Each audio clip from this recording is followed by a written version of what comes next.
The day after Jesus died, Mary was alone in a borrowed room in a city that was not her home. This is what she actually did during those 24 hours, and why nobody ever talks about them. It was 3 in the morning. The oil lamp on the stone ledge was burning low. The fire in the courtyard had gone out hours ago.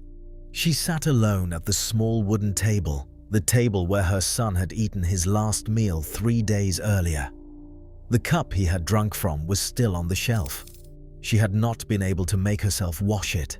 Her name was Mary. She was almost 50 years old. And in the last 24 hours, she had watched her son be nailed to a cross, watched him die in 6 hours, held his cold body when they took him down, and walked behind the men who carried him to the borrowed tomb outside the city walls. She had watched the stones seal the entrance shut. And now she was sitting in the borrowed house of a teenage disciple in a city that was not her home. The rest of her life stretching out in front of her in a silence she had never experienced before. She did not know yet that her son would rise from the dead within 33 hours. She just knew that he was dead, and that the world she had known for 30 years was over. This is the day Christianity almost never talks about. Holy Saturday, the day between the cross and the resurrection, the longest day Mary ever lived. And what she actually did during those 24 hours changes everything about how you understand both her and what happened on Sunday morning. First, understand what Mary knew on Saturday morning. She had been in Jerusalem for the whole of Passover week. She had been in the crowd when they waved palm branches on Sunday. She had watched the growing tension between her son and the religious authorities all week. She had probably known something was coming, but nothing she had lived through had prepared her for Friday. The arrest in the middle of the night, the trial before dawn, the appearance before Pilate. By the time she arrived at Golgotha, the crucifixion had already begun. John chapter 19 is the only gospel that places Mary at the foot of the cross, standing there with Mary Magdalene, Mary the wife of Clopas, and John the disciple, 4 people willing to be seen at the foot of a Roman execution, while the rest of the disciples hid. She did not hide. She stood for 6 hours. She watched every moment of what Rome did to her son, and then, as he was dying, he looked down and saw her. John records the moment. "Woman, here is your son." Then to John, "Here is your mother." His last formal act before dying was to make sure his mother was cared for. And from that hour, John took her into his own home.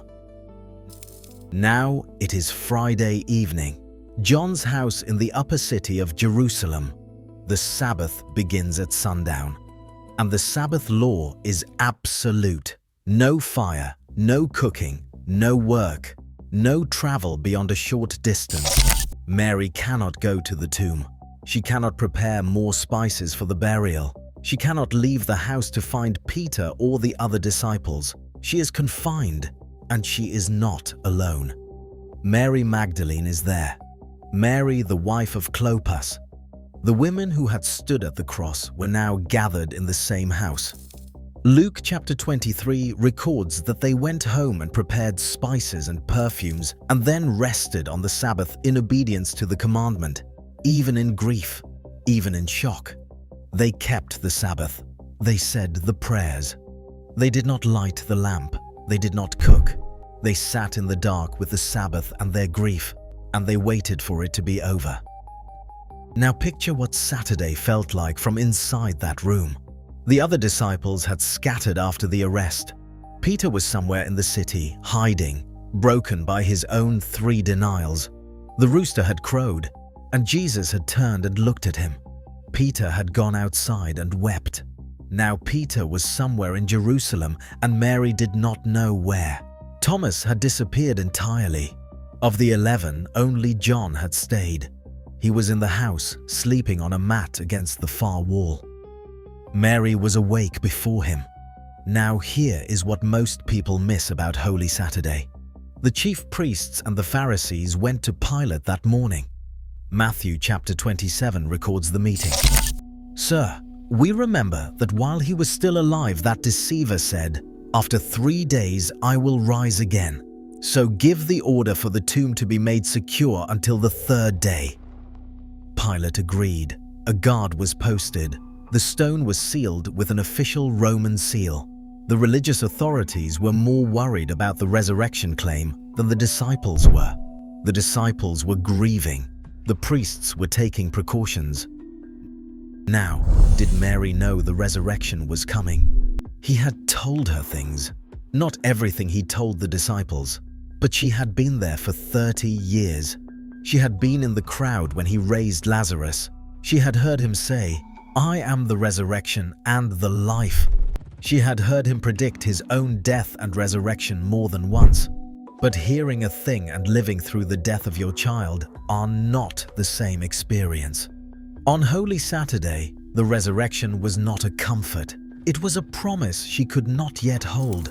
Grief is not logical. It does not wait for theology to catch up. She sat in that room with the cup on the shelf she could not wash, and she waited. Now here is what John chapter 20 records she did not do on Sunday morning. She did not go to the tomb. Mary Magdalene went.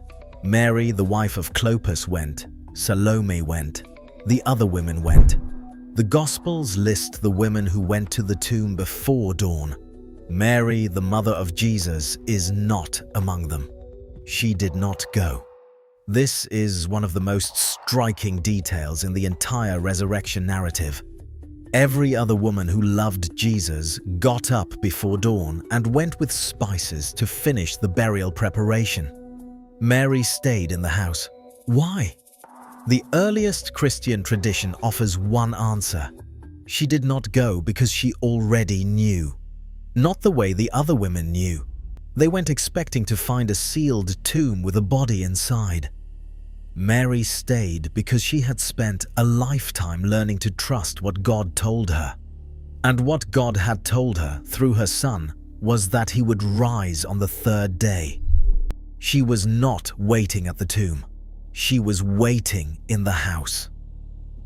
When Mary Magdalene burst through the door breathless, shouting, "They have taken the Lord out of the tomb!" Mary heard it differently from everyone else in that room. Not panic, not confusion, recognition.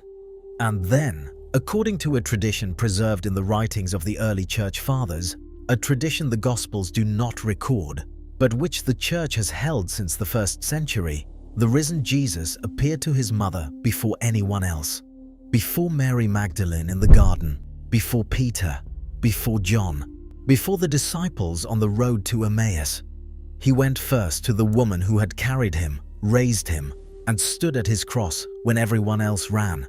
The Gospels do not record this moment because, as one early church father wrote, what passes between a son and his mother needs no public witness. Maybe nothing was said. Maybe just her hand on his face, her fingers tracing the place where the crown of thorns had been. Whatever passed between them, when Mary Magdalene burst into the room with her news, Mary was not surprised. Step back. Holy Saturday is the day Christianity almost never talks about. The day nothing was happening. The day hope was buried under a stone. The day a mother sat alone at a table with a cup she could not bring herself to wash. But inside that silence, something was holding. Not certainty, not victory. Just a woman who had been saying yes to God since she was 14, and who was still saying it now. In a borrowed room, in a foreign city, at 3 in the morning, waiting for Sunday. If this changed how you see the day between the cross and the resurrection, subscribe to Bible Radar. Tell me in the comments, what hit you the hardest? The cup on the shelf she could not wash? The fact that she did not go to the tomb on Sunday? Or the tradition that he went to her first? If you liked this video, please be so kind to hit the thumbs up below.